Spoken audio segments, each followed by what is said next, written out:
A tough week in the Treasure Valley. Family and friends are mourning the loss of 3 people, all members of the same family, who died in a car crash near Mountain Home. Among the dead, Lisa Holland, a well-known leader in more than one community. CBS 2's Ariana Piper tells us how she's being remembered.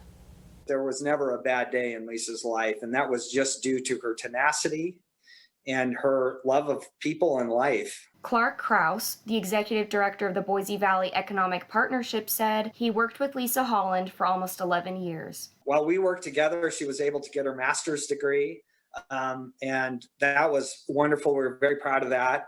She went from being an assistant here to director of marketing and operations, and she earned every penny of that. Krause said Lisa was born and raised in Meridian, but worked all across the Treasure Valley. After working for the Boise Economic Partnership, she went on to be the Economic Development Director for the City of Kuna, as well as Planning and Zoning Commissioner for the City of Meridian.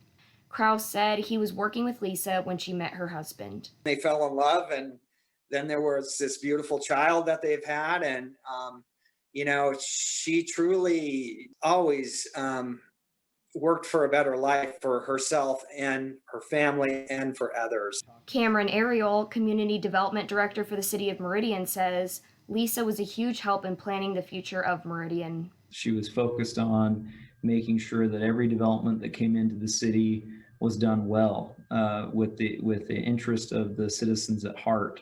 Cameron says Lisa was always coming up with solutions for the city and moving the community forward. She really had a passion for people and for making her community better, and I think that's an incredible statement for her. Kuna Mayor Joe Steer says he brought Lisa on as an economic development director over 2 years ago. It was more a matter of trying to keep up with her than anything else. She was just a really great person to have in that role. Mayor Steer says Lisa laid the groundwork for good economic value for the city of Kuna. She has really built a program here that we can pick up and run with. Lisa's not someone that we will ever be able to replace.